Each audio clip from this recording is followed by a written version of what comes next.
ඔබ මේ මොහොතේ දකින ස්පර්ශ කරන ලෝකය ඇත්තක් කියලා ඔබ තවමත් හිතනවාද?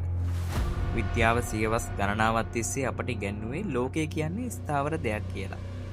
නමුත් ඒ සියල්ල බොරුවක් බව කිව්වොත්? ඔබ දන්නවා විශ්වයේ සෑම දෙයක්ම හැදිලා තියෙන කුඩාම ඒකකය තමයි පරමාණුව කියලා කියන්නේ. ඉතින් මේ පරමාණු ඇතුලේ සැඟවුණු අඳුරු රහස් සොයාගෙන ගිය විද්‍යාන්තයන්ට හමු වුණේ පිස්සු හැදෙන මානයක්. ඒ තමයි ක්වොන්ටම් ලෝකය. එහිදී වස්තුන් එකම වෙලාවක තැන් දෙකක තියෙන්නත් පුළුවන්. ඔබ බලනතුරු කිසිම දෙයක් නැති වෙන්නත් පුළුවන්. ඉතින් ඉතිහාසයේ සහ විද්‍යාවේ අඳුරුතුම තැන් ගවේෂණය කරන යම් වෙත ඔබව සාදරයෙන් පිළිගන්නවා. අද අපි සූදානම් වෙන්නේ යථාර්ථයේ මිරිගුව බින්දමා විශ්වයේ සැබෑ මුහුණුවර සොයා යන්නයි. අපි දැන් මේ ක්වොන්ටම් විද්‍යාවේ වෙන ඩබල් ස්ලිට් අත්හදා බැලීම ගැන කතා කරමු. 1801 දී තෝමස් යං කළ මේ පරීක්ෂණය 20 වෙනි සියවසේ විද්‍යාඥයන්ව භීතියට පත් කළා.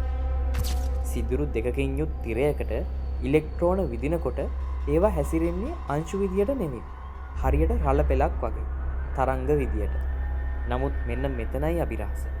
විද්‍යාඥයෝ මේක බලන්න නිරීක්ෂකයෙක් එහෙම නැත්නම් ඩිටෙක්ටර් එකක් සම්බන්ධ කරා. අර තරංගයේ අතුරුදහන් වෙලා ඉලෙක්ට්‍රෝන කුඩා පන්දු වගේ හැසිරෙන්න ගත්තා. හරියට මේ අංශු දන්නවා වගේ අපි ඒවා දෙස බලා ඉන්නවා කියලා. ඉතින් මෙතන ලොකු අභිරහසක් තියෙනවා. මොකද්ද මේ අභිරහස? මිනිස් මනස හෝ නිරීක්ෂණය මගින් භෞතික ලෝකය වෙනස් කළ හැකි කෙසේද? ඇත්තටම අපි නොබලා ඉන්න විට මේ ලෝකය පවතින්නේ නැද්ද? තීරණය ඔබ සතුයි. ක්වොන්ටම් විද්‍යාවේ අපූර්ව ගැන්වීමක් තියෙනවා.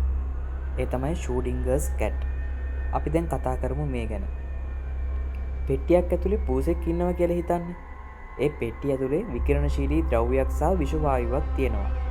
ක්වොන්ටම් නීතියට අනුව ඒ විකිරණශීලී ද්‍රව්‍ය පිට වෙන්නත් පුළුවන්, නොවෙන්නත් පුළුවන්. එතකොට පෙට්ටිය ඇතුලේ ඉන්න පූසා එකම වෙලාවක මැරිලා සහ ජීවත් වෙලා කියන අවස්ථා දෙකේම ඉන්නවා. අපි පෙට්ටිය ඇරලා බලනතුරු මේ අවස්ථා දෙකම පවතිනවා. පෙට්ටිය ඇරපු ගමන් ඒක එක යථාර්ථයකට සීමා වෙනවා. මේක පරමාණුක ලෝකයේ හැටි. ඔබ දන්නවා දැනට ලෝකයේ පහළ වෙච්ච ශ්‍රේෂ්ඨතම විද්‍යාඥයෙක් තමයි ඇල්බර්ට් අයින්ස්ටයින් කියන්නේ. ඉතින් මේ ඇල්බර්ට් අයින්ස්ටයිනුත් මේ ක්වොන්ටම් විද්‍යාවේ සමහර දේවල් භූත බලවේගයක් කියලා කිව්වා. මොකද්ද මේ භූත බලවේගයක් කියලා කියන්නේ? අයින්ස්ටයින් මේකට කිව්වේ ස්පෝකි ඇක්ෂන් කියලා. අංශු දෙකක් එකිනෙකට බැඳුනොත් ඒ එක අංශුවක් පෘථුවියේ තියලා අනෙක් අංශුව විශ්වයේ කෙළවරට ගෙන ගියත් මේ අංශුවට කරන දේ ඒ මොහොතේම අනෙක් අංශුවට දැනෙනවා. ආලෝකයේ වේගයටත් වඩා වේගයෙන් තොරතුරු හුවමාරු වෙන්නේ කොහොමද? සමහර විට මේ විශ්වයේ ඇති සෑම දෙයක්ම එකම කේතයකින් ලියවුණු අතිවිශාල ජාලයක්ද?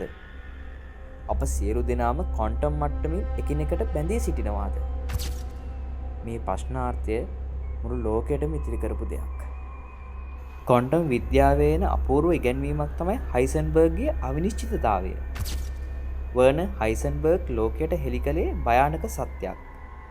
අපට කිසිම දිනක ක්වොන්ටම් අංශුවක පිහිටීම සහ වේගය එකවර දැනගන්න බැහැ. ඔබ එකක් මනිනකොට අනෙක අතුරුදහන් වෙනවා. විශ්වයේ හිතාමතාම අපෙන් යම් තොරතුරු ප්‍රමාණයක් සංගවනවා වගේ නේද? හරියට පරිගණක ක්‍රීඩාවක එහෙම නැත්නම් සිමියුලේෂන් එකක ඔබ ඉන්න තැන පමණක් දැනගන්නවා වගේ දෙයක් නේද සිද්ධ වෙන්නේ. ඇත්තටම මේක අපිට ලොකු ප්‍රශ්නයක්. අපි ජීවත් වෙන්නේ මායාවකද? එහෙම නැත්නම් අපි ජීවත් වෙන්නේ පරිගණක ක්‍රීඩාවක් ඇතුළේද? මේ විශ්වය කියන්නේ මොකක්ද? අපිට තේරුම් ගන්න බැරි දෙයක්ද? අපිට පෙනෙන දේවල් ඇත්තක්ද? අපි මහා අවුල් ජාලයක පැටලලා ඉන්නවද? ඇත්තටම ක්වොන්ටම් පරිගණක, ටෙලිපොටේෂන් සහ සමාන්තර විශ්වයන් ක්වොන්ටම් විද්‍යාවද අපට පෙන්වන්නේ අපි තවමත් නොදන්නා මහා ආගාධයක්. සමහර විට අපේ සිතුවිලි වලට පුළුවන් ඇති මේ යථාර්ථය නිර්මාණය කරන්න. ඔබ මේ වීඩියෝ බලනතුරු මේ පැවතුනාද? නැත්නම් ඔබ බැලුව නිසා මේ නිර්මාණය වුණාද? අභිරහස පවතින්නේ ඔබේ මනස තුලයි. මේ වගේම විශ්වයේ අඳුරු සහ ගැඹුරු රහස් ගවේෂණය කරන්න යන් සබ්ස්ක්‍රයිබ් කරලා අපිත් එක්ක එකතු වෙන්න. තවත් විද්‍යාත්මක ගවේෂණයකින් හමු වෙමු. එතෙක් ඔබට ජය වේවා.